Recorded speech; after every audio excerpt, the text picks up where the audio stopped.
Everyone knows Beverly Hills Cop or Rush Hour, but have you ever heard of Showdown in Little Tokyo? It came out in 1991, which was peak buddy cop era. The time seems to have forgotten it, despite being one of the last films starring Brandon Lee before his untimely passing in '93. LA police cops Dolph Lundgren and Brandon Lee become partners in the Asian Crimes Division. The twist here is that the white guy was raised in a traditional Japanese setting, while the three-quarters white guy grew up in America and has since lost touch with the Asian side of his identity. When a decapitated hooker on meth is found, they are tasked to track down a Yakuza gangster operating in America. They visit a Yakuza club complete with naked ladies covered in sushi where they meet Tia Carrera, an exotic dancer who knew the beheaded prostitute. She tells them about a local businessman who operates a brewery that acts as a front for less scrupulous activities. The pair are accosted and kick some ass before they show down with said businessman, who is revealed to have killed Ivan Drago's parents when he was 10. Bruce Lee Jr. manages to defuse the situation so they don't get shot up. Furious, the Yakuza takes Wayne's GF hostage, but Aryan Rambo breaks her out seconds before she can kill herself Japanese style. He kills like 9 people and flips a car over for cover so they can escape.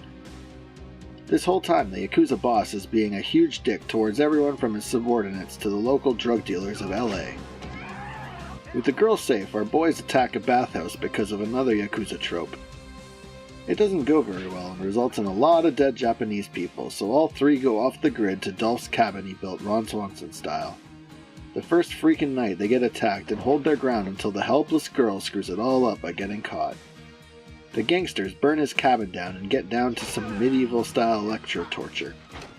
They escape but are soon recaptured and thought to have been killed in some James Bond-esque car conveyor belt of death thing, but they secretly escape.